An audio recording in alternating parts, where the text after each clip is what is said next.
So I called them, and the burn went away. The pain was gone, but I kind of just thought, it's not really, it would have gone away anyway. That's what I thought. So I wasn't going to call. But then at Thanksgiving, when it was very hectic and the turkey grease, I had the pan, and the turkey grease flew out of the pan onto my foot, and it was very painful. And it was red. And I remember just thinking, oh, this really hurts. And she's like, call the fire burn doctor. So I'm like, I don't have time. Call the fire burn doctor. So I called, gave them the information. They called back. And sure enough, within, like I'd say 20 minutes, the pain was considerably less, like from an 8 or 9 down to a 4. And then within another 20 minutes, it was, about a 1 or a 2. About a 1. It's about a 1. And I think it would have been much worse. It would have been one of those things that hurt for days. And the healing process was miraculous. You just say miraculous. It was like, something that would take 36 hours took, 36 minutes. And it was, it's miraculous. It's amazing. It's almost like, think and it happens. So it's that fast. So it's amazing.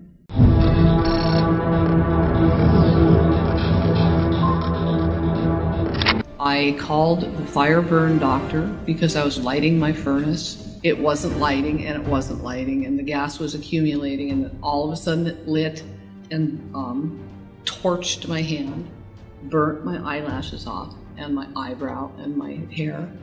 And I called the fire burn doctor right away, and within probably 5 minutes the pain was subsiding, but it never blistered, and I was able to wash dishes in hot water probably 7 hours later.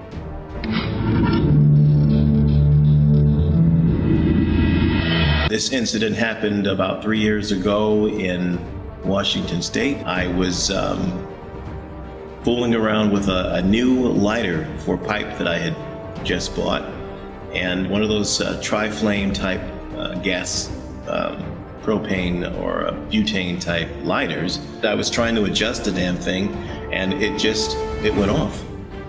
I was looking at it, playing with it, and it was a long flame. It just kind of woof. Yeah, but it just that quick. And anyway, what happened was it burned. The fire itself burned my face. And in so doing, I could feel that it was going to be a burn. It did not feel good at all. But I remembered the fire burn doctor team number. I had it on my phone, called and left a message. They called me back probably within, I think it was 10 minutes or so, maybe less. And already I could feel the difference. It went right away, minutes. It was just quite amazing. I was fully expecting a blister and all the accoutrements of a good fire burn, but that did not happen. I'm glad to say it didn't even blister, and even now, today, there was no scar, no mark. The next day, I would have never known that I had a burn.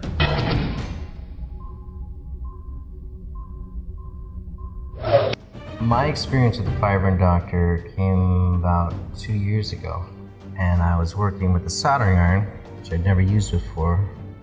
For hours, I'm playing with this thing, and I read the instructions, like do not touch, 800 degrees, whatever. So I had these like double pair of gloves on, but it so happened that both these pair of gloves had a hole. So after a couple hours, I got careless. I touched the tip of this thing, grabbing for it, grabbed the wrong part, and my skin hit the metal, and I freaked out because it hurt like hell. And I've been burned before, so I know the only thing that's gonna stop the pain is ice. So the first thing I do is run inside, get ice. I remember hearing about the fire burn doctor on the radio, and it stored the number. I'm in a panic. I look online, find the number. The pain's increasing as I'm looking at this, so I know this is gonna be a bad burn. Ice is not helping at this point. I call. I have to leave a message. Nobody answers. I leave the information they ask, and I get a call back a couple of minutes later. And at this point, I was He said, "What's your pain level at?" And I'm like, 2. And I think I felt like I had to say something because, I called him a burn. But really, at that point, it was gone almost. And I was amazed. I said, "Did you do something?" He said, "Yes." I was expecting the pain to come back. It did not. Other than a tingle here and there. And an hour later, I called back, like you said, and there was no pain. And I was expecting a blister, and there was only 2 little white spots. 2 little where there should have been a huge blister.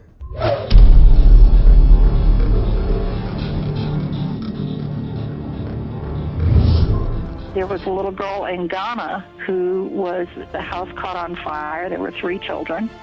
And she lost tissue across almost her whole abdomen and down the fronts of her legs. Now, with burns, if it's much larger than a quarter, they usually have to skin graft. That entails taking skin from another part of the body and putting it on there, or using, if that's not available, they have grown skin that they can use and various other methods. But this takes weeks, months, years to do. Most of the time when you have burns over 40% of the body, the patients very often don't make it. This child had been taken to hospital. I think it was a family friend who called in the burns, and this child healed. We have photographs of her now, and it's just amazing. Normally when you get burns, it takes all the pigment out of the skin. She didn't even lose the pigment on the skin. It grew back of its own accord. It's miraculous. I just thank God every day that this is the ability that we have now. What if there were a way to heal fire burns within 30 minutes of fire exposure? What if fire burns could be healed remotely in any country in the world? Iraq, Afghanistan, India, Africa, Australia, Mexico, America? We invite you to help prove this is possible. It's easy and it's free, and we just need 3 pieces of information on anyone burned by fire. That's name, date of birth, place of birth, and if possible, send a photograph. That's it. You get to see proof of how this breakthrough treatment works.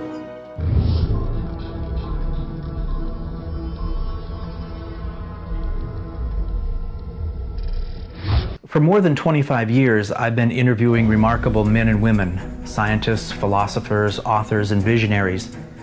8 years ago, I was introduced to Dr. Philip Savage, who has demonstrated in laboratories in Europe and the United States an unprecedented ability to change physical reality, to induce what we call miraculous healing, and much more.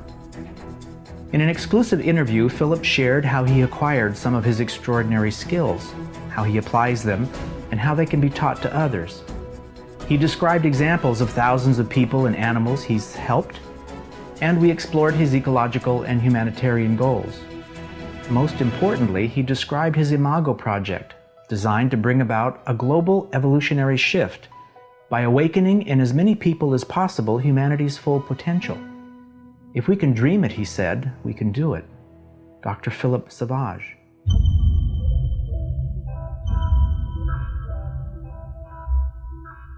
There is no separation between all beings. There is no separation between the mind, the soul, the body, one another, parents with children, children with family, family with the village with the country with the world, and the world with the universe, and with God.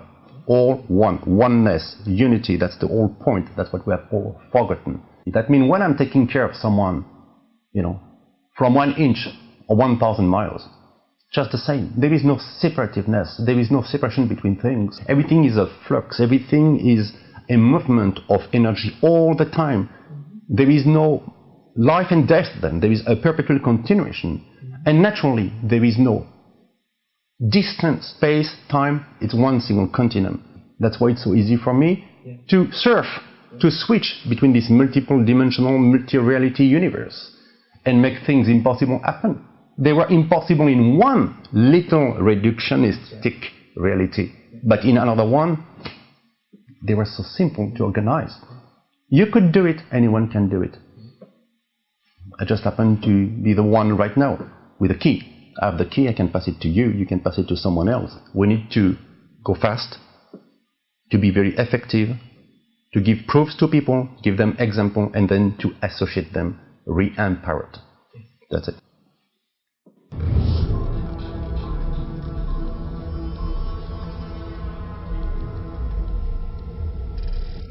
Can you describe what was the inflammation? What was mark was there on the burn? When I got out to Christine, it was shrieking, it was really loud shrieking, and I got out there, and the chili was still heavy layer of it was on her hand, and then as some of it was coming off, we were trying to wipe it off, or trying to get the water to take it off. Good layer of some swelling, redness. And it looked like you were saying, it looked like blisters were starting to form. Yeah, they were like little kind of bubblish things. And what happened to that after you called the fireburn doctor? Within 10 minutes of calling and leaving the information on the line, 10 minutes later I heard Christine say, "Mom, there's a sensation in my hand. And it feels kind of good. It feels pleasant, And I just would watch. I didn't keep bringing up her hand, but I'd watch. And I see the redness little by little go, and any swelling go. And she was, at that 10-minute point, it was as if she was disengaged from the experience, that it didn't occur. And I watched her playing. She went on to sing some songs to some music that she had, talking about boys, and just absolutely not. So you just forgot about it like it never happened?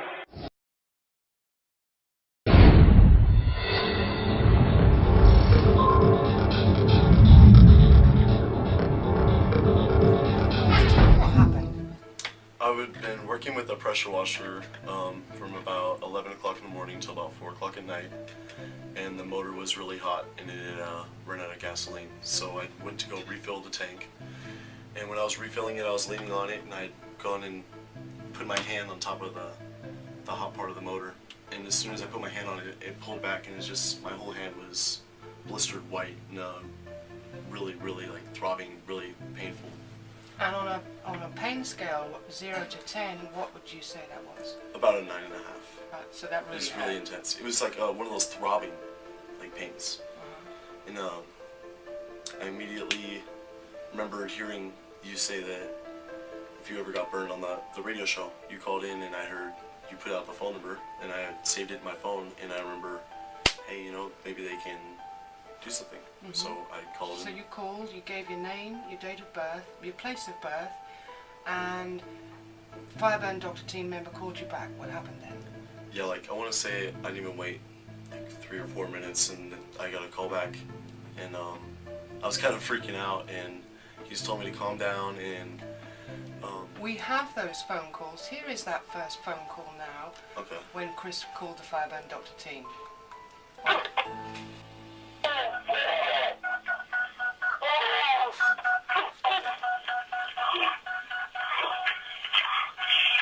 Okay, my name is Chris Fleming. Christopher, CHRISTOPHERFLEMING. Christopher Fleming, I'm 22. I was born on July 16th, 7/16/86. And then 1986, and I'm in Norco, California. I just stuck my hand on a pressure washer motor right now, and it's burning hot, and my whole is on fire right now. And my telephone number that I can reach, it hurts really, really bad. I'm right in burn thing. It's 909-718-9473.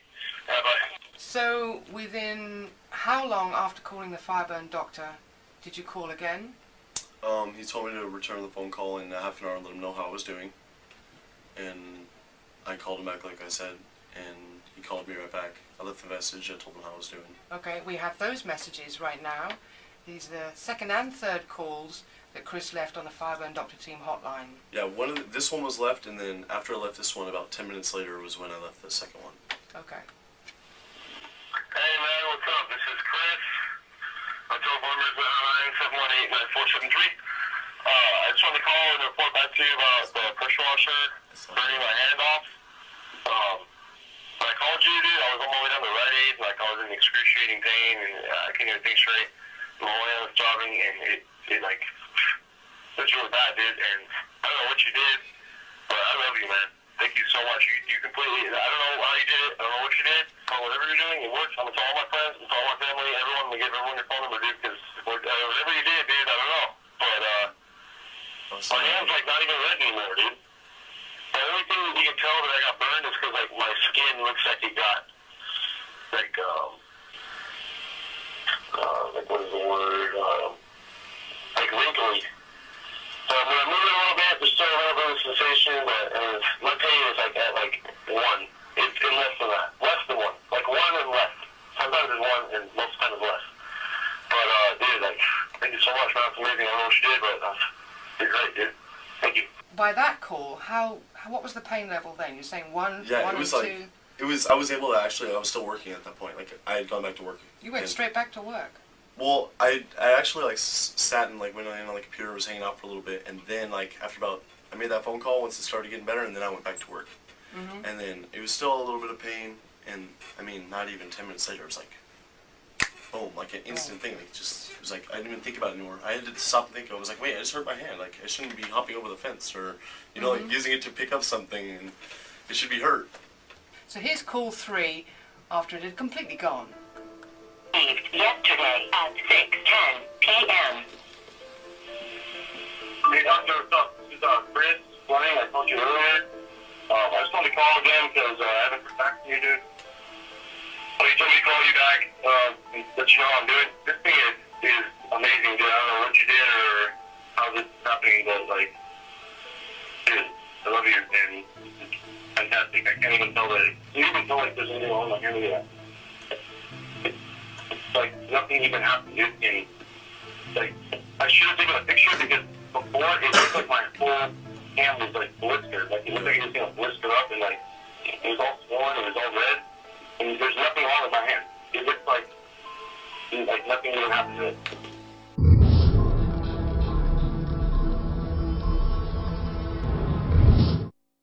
Grant Fryer is a toolmaker who worked in the shop behind his friend Jed Dole's house. Jed Dole is a sports photographer journalist who learned about Fireburn Doctor and tried, unsuccessfully, for months to get his local fire department to call in and video a live burn. Then on July 20th, 2010, right in his own backyard, Jed's friend Grant Fryer burned his hand badly. When the compressor overheated, Grant accidentally grabbed the hot tubing, trying to find out what was going on. Jed ran to the shop to shut off the power, then grabbed his video camera to film the very first live footage of a burn victim using Fireburn Doctor, recording the actual recovery within minutes of calling the Fireburn Doctor number. This astonishing real-time burn recovery, documented on film, is a first in human world history. Okay, Grant. Yes. Tell me your name and what happened. Describe it to me and walk around and show me.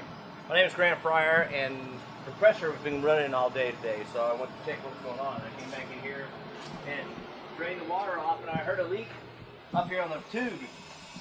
And I reached in to see, and I grabbed a hold of this piece of copper tubing, and holy shit, I caught this finger, this finger, this finger, and this thumb. And show me again. Your fingers? This finger, this finger, this finger, and this thumb. Okay, how does your pain feel right now? It's about a 7. About a 7? 7, 8. And when I first touched it, it was, like I said, holy shit. It was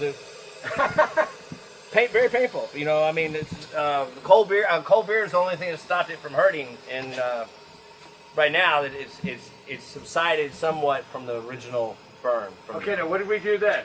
I mean, what was the first thing you did? You came inside. I was watching TV. Yeah, I came inside to tell you that the compressor was burning up, and I put my hand in cold water and got a cold beer. Okay, right. So I ran out here and I turned off all the switches. You came out here and turned off all power, and you said, call the burn doctor. And I'm like, okay, who? And I asked all this information. I'm like, I'm not going to give out that information. You go, well, here, they're going to call and do it. And so I talked to the gentleman and gave him my full birth name. Let's look at some of the equipment you were working on. Yeah. How many times have you been cut and beat up? And, yeah, I work. I'll work. You deal with a lot of pain. Yeah, I pick up parts all the time. Turn that machine on. I mean, I pick up hot parts all the time. So, and this is the hand that I use with the burn, so you see. Right, he's got quad things. He says he's hurting. No. I'll work through all kinds of pain, but this right here was, I had to stop. So you say it was a 9? Yeah, it's 9/8. It stopped me dead in my tracks. I mean. How's it feel now? Better. How long has it been? What, 25 minutes? We call it, what time did it happen? It 9:10 is when it happened, and we talked to the gentleman, like, I hung up about 9:15 from talking to him. Okay. So within a 5-minute time frame. Since when you hung up till now, yeah, it feels a little better. No, it does feel better. I mean, I couldn't. It feels better. It feels better because I couldn't sit out here. 5 minutes ago, you told me it only felt good if I held my beer. Right, exactly. I was about to say, if I didn't have the beer in my hand, if I let go of the beer, the pain ramped up too much and I couldn't take it. So describe the pain. Was it throbbing? Was it like with your heart? No. Steady on. Burn. Just. Now, you've been burned before, right? Oh, many times. Okay, now, what did you tell me about this burn when it happened? You said these are going to be blisters. Yeah, these are going to blister out. These are going to blister out. He goes, see my fingertips? He goes, these are blisters. Yeah, they're going to Okay, so now have you even washed your hands? No, I haven't. Let's go wash your hands and take a look. We're going to turn off camera now. We're going to wash his hands. We're going to take a look at it. Let's look at it one more time, though. Let me see your hand. Okay. There, and this thumb right here. Okay, now his hands are dirty, so it's hard to see on camera, and there's also a black and white viewfinder. So let's get it washed up and see what they look like. So you seem to be rubbing your hands as though it's not even burnt. No, I mean, or are you rubbing it like it belongs to somebody else? No, it still hurt. No, I'm saying I'm surprised how good I can scrub it. Does it hurt still? No. No pain whatsoever. No, it doesn't hurt. It doesn't hurt, Jed. No pain whatsoever. No, none at all, dude. Say that again. There's no pain whatsoever. No, I'm not bullshitting you, man. Get the. God. I'm kidding you, but look, I did blister right there, but dude, I'm telling you right now, man. It doesn't hurt. No, it doesn't fucking hurt. Hold your head out. Let me look. Okay, so that one blistered. And there's a blister right there. Right, a little bit. So you got a little bit of blister. But it's not hurting you, is what you're saying. I would expect that to be a blister all the way across. Right? So it's not blistering as much as you expected so far. And the bottom line is... It doesn't hurt. Excuse me, it doesn't hurt. It doesn't hurt, Jed. Right on. I'm not kidding. I just shot my phone that showed the Fireburn doctor number. I showed that it's 9:39. At 9:18, you called the Fireburn doctor in your pain, and you showed me the blisters, please. You told that doctor that you had a pain threshold of an 8 or a 9. Right. And that was 25 minutes ago, yeah. approximately. Yeah. You are now, what did you just do? And from what I can see, you're back at work. Yeah. You haven't even stopped working. No, what's your pain threshold like? 2, maybe 1. I can tell that I burned my fingertips just because my mind says I know it. But all of 30 minutes later. Yeah. Put it this way: 15 minutes ago, I could not hold something cold. I had to have something cold to keep the pain away. The minute I let go, it go right back up to a 9 or 10. All right. There we go. Next morning, 14 hours later.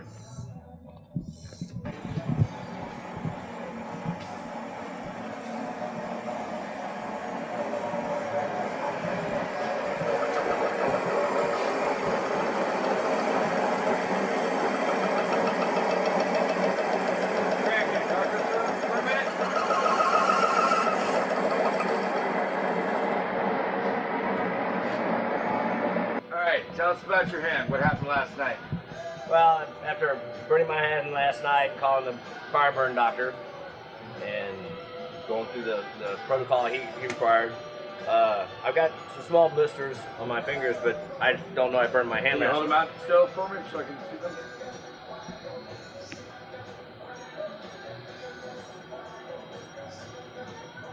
Right on. But I can't tell I burned my hand other than the fact I can see visually. I mean, I have no pain. You know, you squeeze a blister, a little irritation, but no problem. It does. So, in other words, you would suggest this to other people that it worked? It worked for me, and I said it's so crazy. You know, you sit there and you're so speculative. You're like, oh, that's all a joke. Well, joke or not, there's things that happen, and this worked for me. Yeah. Thank you. I would tell other people to do it. Give it a shot. It's painless to try.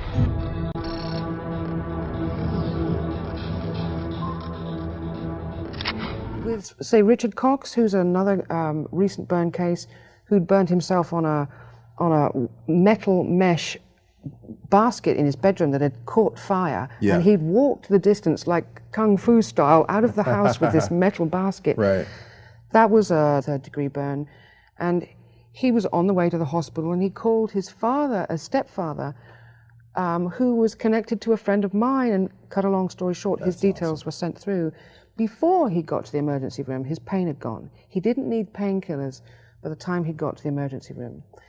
The nurse thought that it was going to need desloughing, the usual thing with a nasty burn. They have to prevent infection. But the time the duty doctor came round to examine it after the nurse had done her thing, he said, I don't think we need to do anything. Put a dry dressing on it and send him home. It worked on me. On May 26, 2009, my hands were badly burned in a fire. I grasped hot metal really hard. Very painful. On the way to the hospital, the pain disappeared. No infection ever. My wounds healed in record time. I didn't even know anyone took care of me from a distance. My stepfather gave my information. Joe Lowe, Fire Chief. I know it works.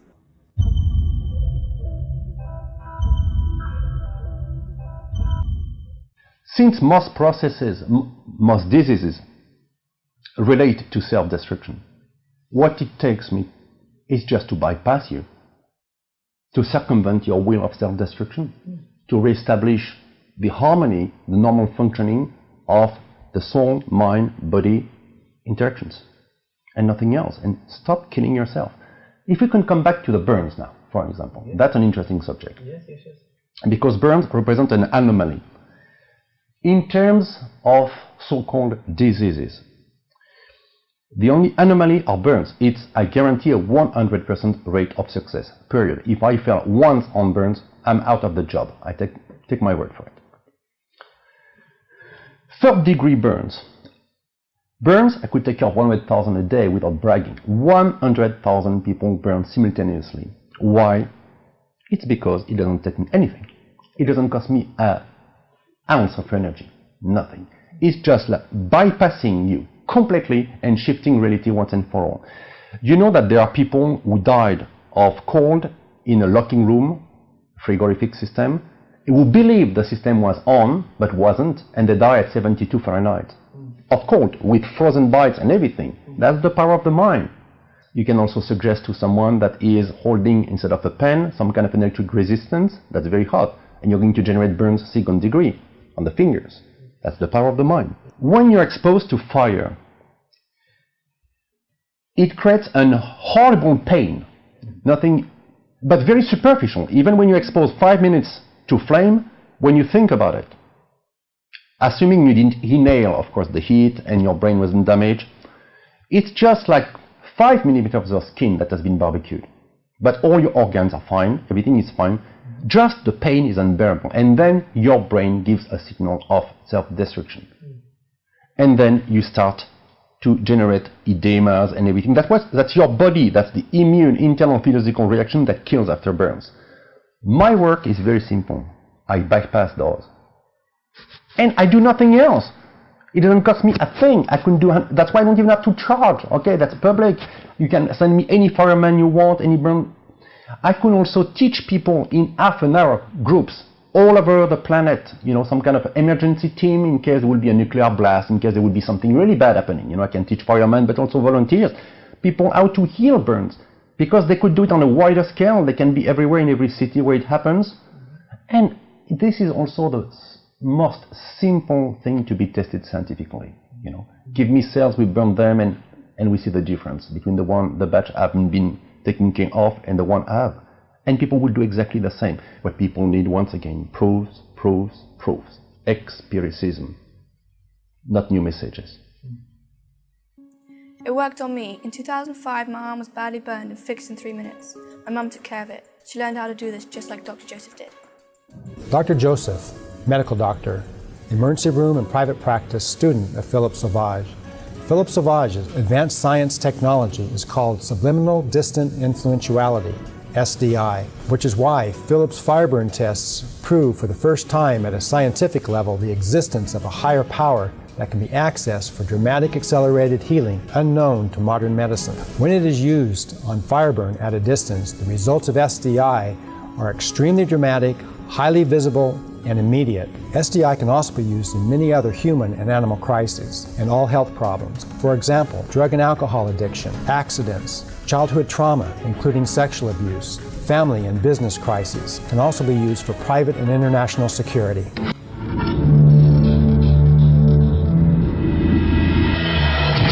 In 2007, my neck was broken in a car crash. A C2 break just like Christopher Reeve, but I was back to work in a week. Philip took care of me immediately, from a distance. First saved message sent Wednesday, December 19th, 2007 at 10:50 p.m. Urgent message. Hello, doctor. I'm a friend of Tad's. He's from Seattle, and Tad was in a very bad car accident. His car is on the median here. Tad asked me to call you and let you know what I'm seeing. For some reason, he has a bruise above his eye. He said his right arm is hurting him very much, and so is his right leg, and his left leg and his left arm. His car is in the middle of the median. It's very badly bruised up. It was hit by a Jeep somehow, and they're putting him on a stretcher right now, and that they're bringing him to a hospital. They had to cut his clothing off. I don't know what kind of serious damage was done to him, but he's speaking, and he's really barely able to move. They're about to close up the doors. I think that he can't hear me anymore. He's in the ambulance now. Hey, clarity on both sides, right? For starters, I was T-boned by an SUV at 40 miles an hour. He crushed my car. The window slammed against my head at 40 miles an hour, shattered the window, broke my neck. The firefighters had to cut me out of the car with the jaws of life. A policeman on the scene said that he was surprised I was not mashed potatoes. When I got to the ER, they ran me through all kinds of CTs, MRIs, and X-rays. In a follow-up visit, I asked the neurosurgeon, why did you run me through all these scans? And he says, no one comes out of an accident like that without multiple facial fractures, multiple skull fractures, torn tendons, significant brain bleeds, if not brain damage, and internal chest cavity injuries. And I had none of that. I did have a C2 break in the neck. Something else interesting. The neurosurgeon tells me I had the same C2 fracture as Christopher Reeve. And the only difference between Reeve and me was that Reeve's tendons gave out, mine held. And Reeve was Superman. He was an expert horseman, bodybuilder, and me. I worked on a computer all day. So Reeve was also in a coma for 3 weeks and quadriplegic for the rest of his life, a short one. I didn't even have a concussion. With a window shattering against my head at 40 miles an hour, no concussion. I was completely conscious the whole time. Was able to assess my injuries, fully possessed with the ability to give instructions for a phone call to be made to call in Philip Savage to help. No pain. That's in the documents. No pain. Patient refused pain medication.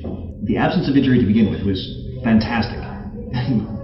It's beautiful not to be quadriplegic, not to have been in a coma, to have been fully conscious and no pain. It's beautiful. But beyond that, the prognosis after getting to the ER was 9 months to a year of full knitting of the bone, being in a neck collar for at least 6 months, and somewhere around the 6-month range, whether there'd be therapy or not. I didn't need any therapy at all for this neck. On January 11th, 2010, 2 years after my almost fatal car crash, I was riding my bicycle home from work with a heavy pack on my back when I suddenly fell headfirst off the bike onto the pavement, flat on my face, breaking my nose and hand. The face and nose being directly in front of the neck, my chances of crippling, life-threatening damages were certain. All the doctors I had seen 2 years earlier repeatedly warned me to be very careful about stepping off a curb, meaning that one wrong move and I could be dead, or paralyzed for the rest of my life. Well, that didn't happen. I walked away from this bike crash with no pain, not even the slightest twinge in my neck, and went to work the next morning. 2 weeks later, I took the x-rays from this accident to my former neurosurgeon, Dr. Koo, to find out what might have happened to my neck. Dr. Koo was shocked and amazed and said that nothing, absolutely nothing, had happened to my old broken neck. He said it had healed up perfectly and was still perfect even though I had just smashed my face and broken my nose. He said the joint spacing was right, there was no tightness of tendons, My range of motion was great, and if he weren't my neurosurgeon 2 years before, he wouldn't even know from the current x-ray that my neck had ever been broken, and that was amazing. What a fantastic gift from Philip, who I then told Dr. Koo all about.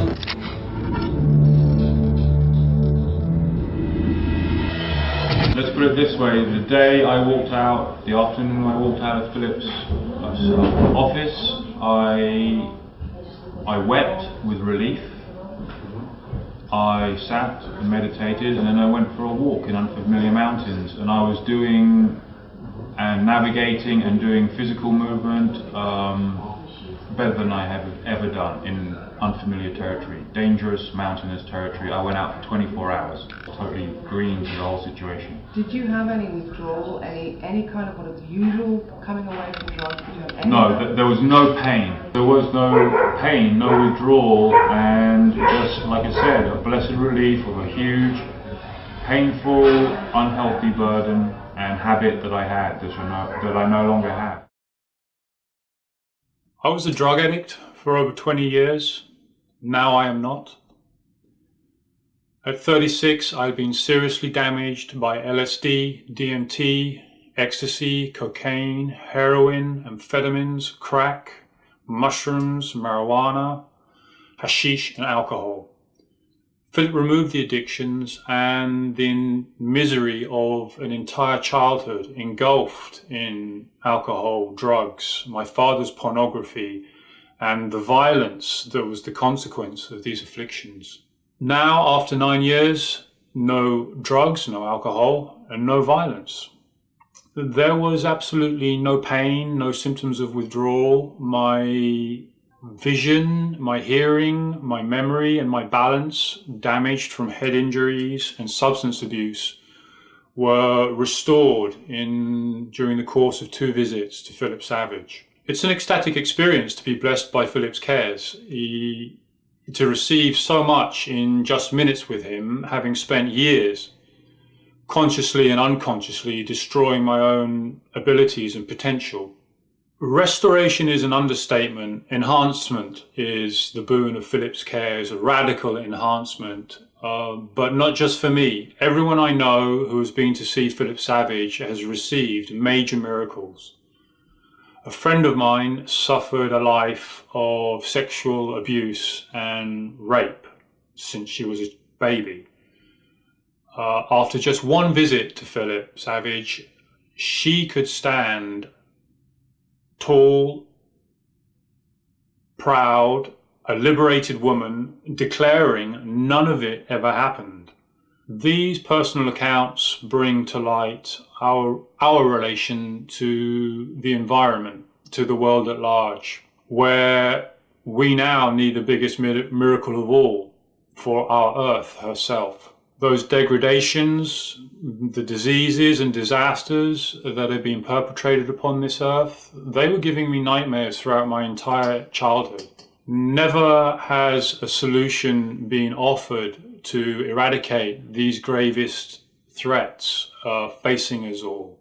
No one is exempt from the 3 strands of destruction converging in us right now. Viral, climatic, and geopolitical chaos are taking a major hold over the world. Scientists, environmentalists, the common man have been crying out for a solution, a global solution for decades. The world's richest men at the top are very lonely. They don't have a solution and they know it.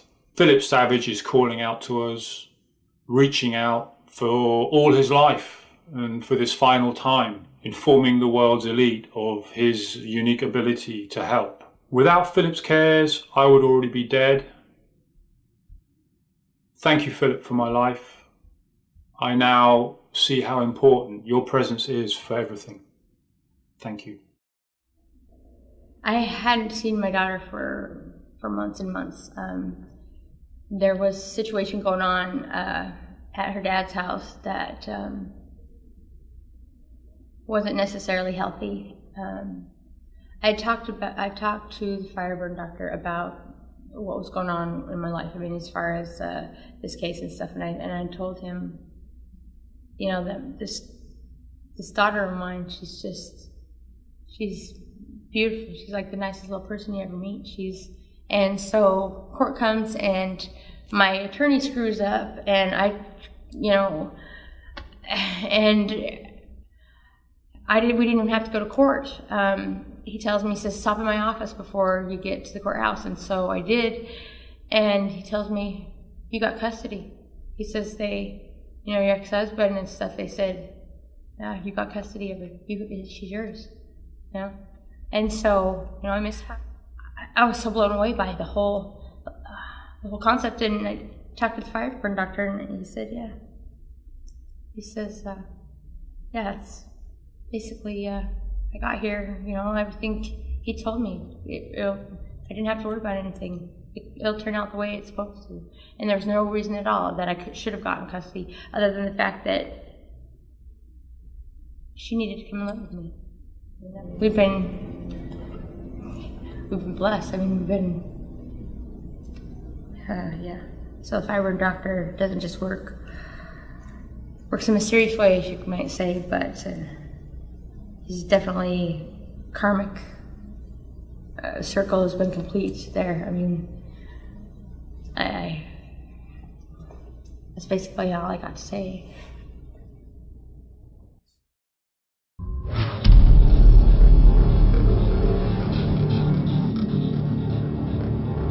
On August 24th, 2006, Philip Savage took care of a 19-year-old crippled horse called Paddy from a distance of more than 1,000 miles, bringing about the most dramatic restoration of life ever seen in a real-time video. So what we're going to do is get him to move, firstly slowly, just to get him to warm up, and then try and make him trot, just to prove how difficult it is for him to get into trot. First of all, I'm going to do it with Dolly, to show how easily she'll go into trot, and then faster and faster. And he finds it very difficult to do anything more than a walk. Okay, so should we move to Dolly? Yeah. Get him moving. Come on, babe.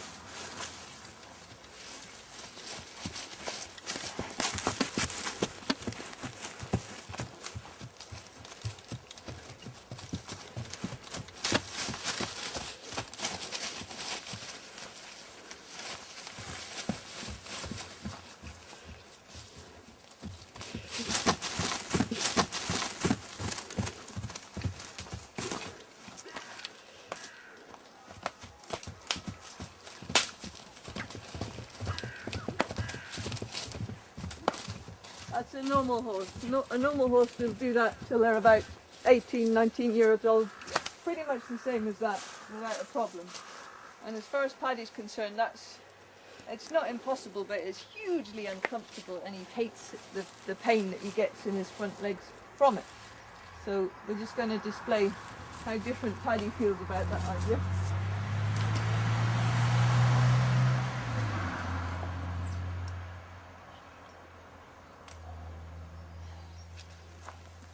Go on, Pad. Okay. Come on. Come on.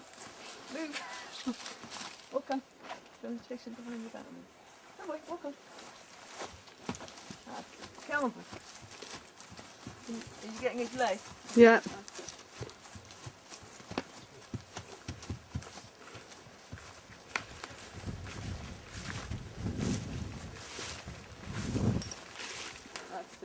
Go on, Pat. Oh, wait.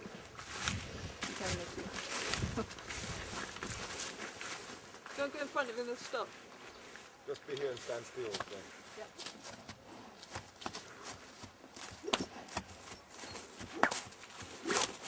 When I do the same thing with the whip with Paddy, even if I go like this, he really doesn't want to move.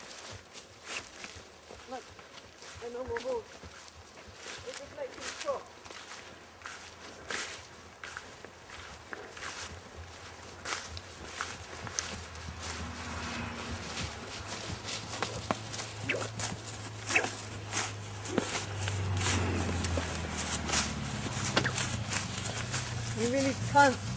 He can trot a little way, but to get him into trot for a few strides is extremely difficult.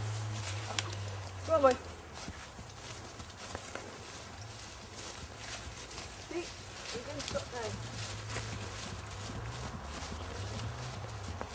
now. Most neighbouring horse owners and veterinarians recommended that he should be put down to end the horrible pain in his arthritic legs and uncontrollable itching that left him with scabs, open sores, thick hard skin and a severe loss of mane and tail.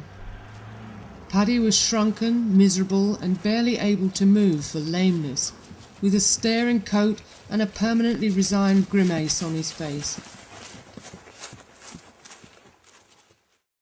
5 minutes after Philip's remote treatment, actually a specially trained student of Dr. Savage did the SDI processing. Paddy was running around the field for the first time in years. This took everyone witnessing the event so much by surprise.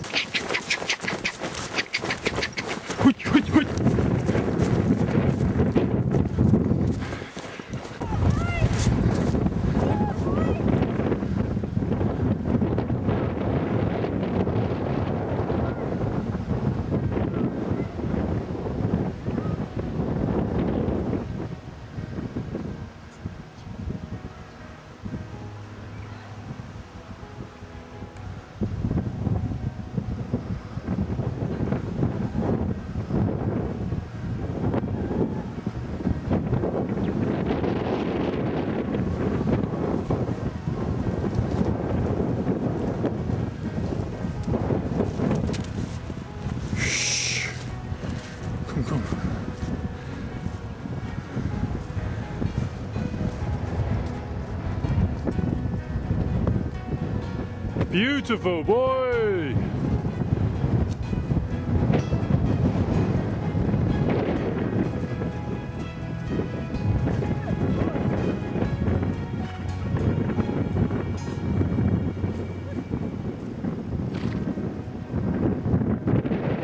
Dolly fancies you, Paddy!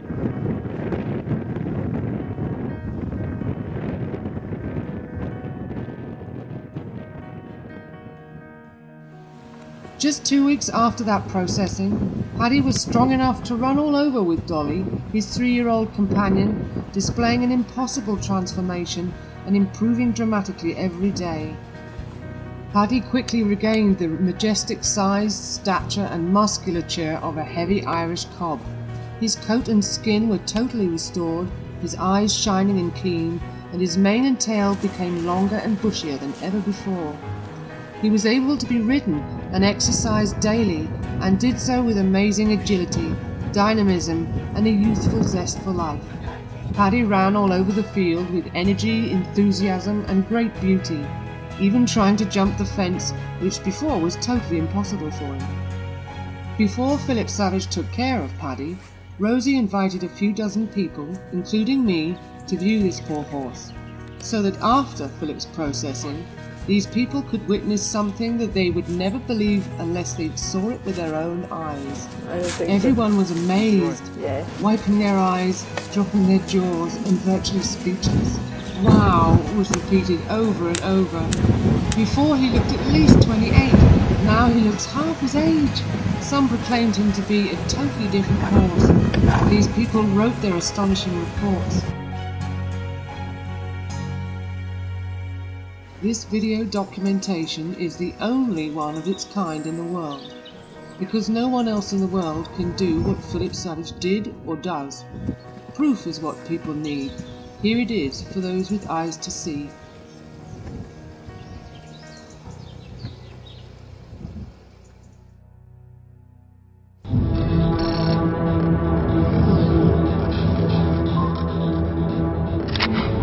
He's a scientist and well known for his work in paleontology. Radical, but well respected. He was on TV shows that drew audience response, 12 million viewers, equivalent of 70 million in US terms. That's a lot of people watching one guy. And why are they watching? Because he could do what no one else could do. Where medical science ends is where he begins.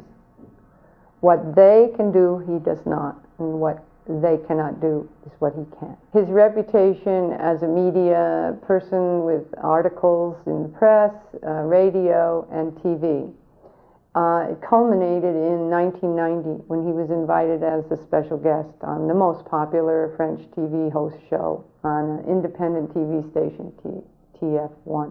He appeared on that show with several people that he had taken care of, people that suffering from cancer, all the way from cancer, depression, family, a man representing his family, everyone in his family, wife, daughter, himself had been helped. On this show, there was a woman, a mother with a baby, 1 or 2 year old baby, that had been diagnosed with cystic fibrosis in the womb. Philip took care of that baby, and the baby was born without any trace of cystic fibrosis, nor was it evident in the mother's genetic structure anymore. So that was a premiere in genetic treatment. And that was pretty astounding. From cancer to brain tumors to heart disease to crippling effects of some, operation or mistake or accident, kidney failure. I have seen the restoration of vision, of things that are simply impossible according to medical standards. And it has been I don't say unbelievable anymore or amazing. And he doesn't. He says it is not extraordinary. In each one of us are these healing powers, these ability to self-heal, and he awakens them, empowers, enhances, removes the pain, the fear.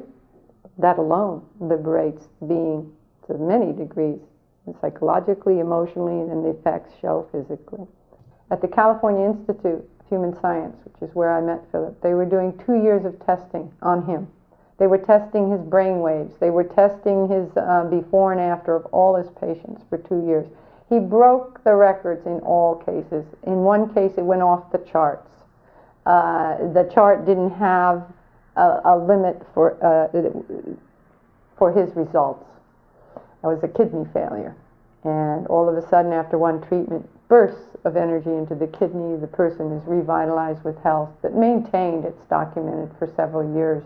Also at the California Institute, they have a shielded room. It's called a Faraday cage, and they're very proud of it. There's very few of them built, and it's built to block electromagnetic waves. People at the Institute were documenting Philip. So the idea was for Philip to do a processing while in the shielded room. If there was an effect from his processing that was observable in the subjects while he was in that shielded room, that his technology has little or nothing to do with electromagnetism. And electromagnetism is the structure of our physical world. So that what he is doing is taking place at a much more fundamental level. And that's exactly what happened. The effects were astoundingly dramatic. And documented that Philip does in fact take care of the cause of the problem. That's what he's known to do. Also, what they did at this institute and at the other institutes in California, other doctors and researchers got in on this and mapped his brain, the EEG standard way, and then another way called the brain mapping. In one case, the brain mapping that was done shows a picture of the alpha band, and it increased from resting to processing state 40 times, not 40%, 40 times what it started out as. These scientists had never seen anything like this ever from a human brain. Philip, Dr. Sauvage, is unique. There's no question about it. It's been documented for 30 years. So we need no more proof. We have all the proof anyone could ever ask for. And he has a team of people he's worked with. He can train people, teach people. And when I met Philip, I was able to see that there was something extraordinary about him and his commitment and his vitality and his concern and his stature. I met him before I knew what he stood for, but I recognized it as something very grand, very high, very purposeful for people, but also all of nature, animals, trees, and the earth itself. His appearance was timely. We're in a critical time. I knew that. So there's got to be a solution. As soon as I met Philip, I knew we had a solution, and it was up to us to use him.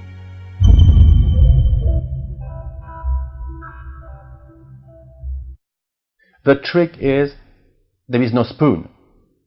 There is no fire. No, nothing is really real, but fire is an illusion. The Druids, the real ones, had a special concept for fire, and that was not part of the element, but it was an usurper of element. Looks very much like it's alive, air, ground, and fire. No, fire is an illusion, like time, like many things. But this one is so easy to unveil, to expose as an illusion, to experiment. So that's why I have such rate of results. Amazing. And I guarantee someone who has been burned 3rd degree, barbecued, they're going to give him mega doses of morphine and let him die in an hospital. I guarantee that person can play tennis basically without scarification 3 weeks later, if I can take, or any one of my students will take care of the person.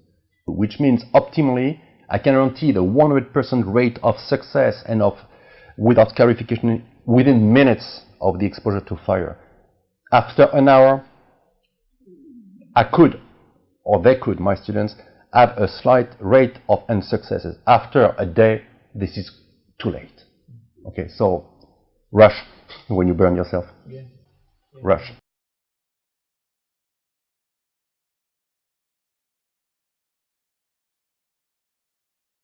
This is Camille. I spoke with you about an hour ago and then another half an hour ago. I just wanted to thank you so much. My pain is literally at a zero, and the burn is like, you can hardly tell that there's a burn there. It's pretty much all healed. But I just wanted to thank you so much, and I'm definitely going to pass the word to everybody about this. Hello, Dr. Watson. This is Mitchell. I wanted to say thank you again for helping me with my pain relief and my burn situation, and let you know that it's now down to less than 1 as far as the pain scale goes, from a scale from 1 to 10. I can't thank you enough, and I will tell everybody I know. This is Larissa. Calling you back is not quite 30 minutes. It's been 22 minutes. All pain is gone. Thank you very, very much. Returning your call within at the half an hour mark as requested. This is Scott. I feel no pain. I haven't been thinking about it. I thank you, and I'm going to go to your website and pass the word. Yes, hi, this is Yolanda. Thank you very much. The sting and the pain is completely gone, and so it's just amazing, quite amazing that the pain is gone, and it feels completely fine now. So I don't know how you do it, but I really appreciate it.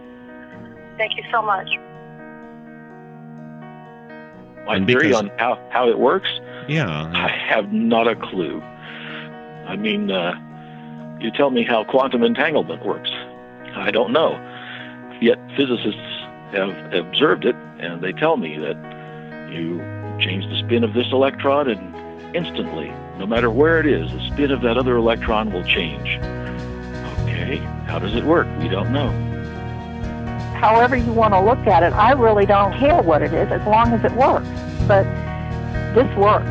It definitely works. And, if it was your child, your grandbaby, pulled a pot of boiling water over on themselves, what would you do? I would call the fire department doctor immediately, as well as 911, because I've seen this work, and it's phenomenal. Well, certainly I was amazed at how well it worked. Being somewhat of scientific background, I have 2 master's degrees. I was basically wondering how it works, and I still wonder how it works. I guess there is more to life than we normally see. There is more to consciousness than what we perceive, a regular person perceive.